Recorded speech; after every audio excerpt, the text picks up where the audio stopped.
dahil inalala natin ang buhay ni Rene Saguisag. Pwede na po kayo umupo.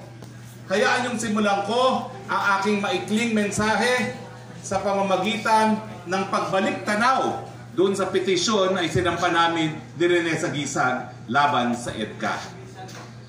Bakit ba kami nagsampa ng kaso bukod pa ito sa kaso laban sa VFA ni Senator Rene Saguisag? Simple lang po yan. Nagdesisyon na ang sambayan ng Pilipino na ayaw nila sa base militar ng mga Amerikano.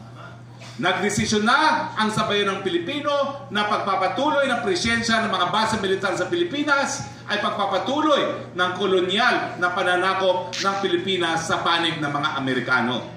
Na pagpapatuloy na pananatili ng mga base militar dito sa Pilipinas ay banta sa ating seguridad dahil ang pagkakaroon ng base militar sa Pilipinas ay target ng kahit sino mang kalaban ng mga Amerikano. Ito po ang dahilan kung bakit si Senator Rene Saguisag kasama si dating Senate President Jovito Salonga at ilang pang mga nagmamahal sa bayan ay bumoto para paalisin na at itigil na ang US-Philippine Military Bases Agreement. Noong mga panahon na yon, ang buong akala natin sa wakas magkakaroon na ng tunay na independensya ang bansang Pilipinas sa bansang Amerika. Pero hindi po nagtagal dahil bagamat hindi na po na-renew ang US-Philippine Military Bases Agreement, nagbago na po ng estilo si Uncle Sam. Ang sabi niya, bakit nga ba ako magpapatayo pa ng mga base militar sa mga bansa gaya ng Pilipinas? Napakamahal ng mga base militar. Mas mabuti pa, gamitin na lang natin ang base militar nila at doon natin isulong ang interes ng mga Amerikano na sakupin ang buong daigdig. Yan po ang malungkot na kwento ng sambayanang Pilipino.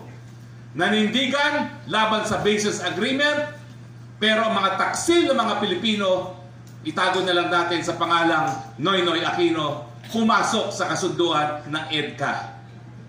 Bakit po mas malala ang EDCA? Dahil po, bukod pa sa ginagamit nila ang ating teritoryo para isulong ang kanilang pangnasyonal na interes, ni piso, wala silang binabayad sa Pilipinas. Kahit papano, yung US Bases Military Agreement, may counting barya na ibinibigay sa Pilipinas. At ngayon, tuwan-tuwa pa ang inyong speaker na inanunsyo na kasama daw ang Pilipinas na makikinabang sa 8.9 billion aid package ng Amerikano. Hindi naman niya sinabi, hindi po yan aid. Gagamitin nila yung barya sa Pilipinas para ayusin yung kanilang mga base militar na gagamitin. Natural naman, tayo na nga ang nagtayo ng mga base militar, alangan namang tayo pa ang gagastos para sa mga improvements na kinakailangan nila. Ako po ay nagtuturo ng international law sa Pilipinas, abroad, mahigit na 20 taon na po ngayon. At malinaw po ang prinsipyo sa international law na habang ang teritoryo ng isang bansa ay pinagagamit sa pamamaraan na makakadanyo sa interes ng ibang bansa, magkakaroon po ng responsibilidad ang bansang yon sa ilalim ng international law. Yan po ang sumatotal kung bakit nanindigan si Joey Salonga, Rene Saguisag at ang sambayan ng Pilipino na ayaw na nila sa presensya ng mga Amerikano dahil ayaw nilang makalagkad sa kahit anumang gera na papasukin ng Estados Unidos. Pero malungkot po, hindi lang po ang Noynoy Aquino ang pumasok sa kasunduang EDCA. Yung di umano'y katunggali nila ng nakalipas, Bongbong Marcos Jr., pinalawak pa ang mga base militar na sakop ng EDCA at ngayon kinakaladkad tayo sa isang gera na walang interes ang sambayanang Pilipino. Sasakupin daw tayo ng bansang China. Bakit? Naintindihan ko na hindi siya natapos ng kolehiyo. Naintindihan ko na siya ay drop out sa isang foreign university. Pero kahit papano, Nag-aral naman siya ng social studies dyan sa Lasal Green Hills. Hindi ko lang alam kung gano'ng katagal. Dahil kung siya nag-aral man lang dyan sa ilalim ng mga Lasal Brothers, naintindihan sana niya ang kasaysayan ng Pilipinas. Unang-una, sa kasaysayan natin, wala tayo kahit anong naging hidwaan sa panig ng China.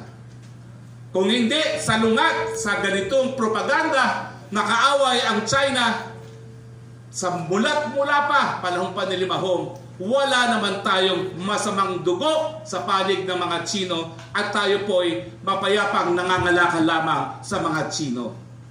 Nung namatay po yung isang sultan ng Sulu, panahon pa ng 600, kinilala pa ng mga Chino na siya ay isang matalik na kaibigan ng China at binigyan ng heroes burial.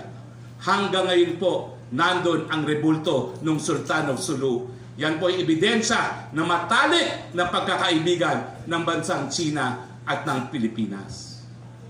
Ano ba ho talaga ang tunay na dahilan na nais ng mga Amerikanong girahin ang China? Ang Amerika po kasi ngayon ay dumadaan sa proseso ng denial. Hindi na po nila matanggap na hindi na sila ang pinakamalakas na ekonomiya sa buong daigdig. Hindi na nila matanggap na sila na po, hindi na lang sila ang pinakamalakas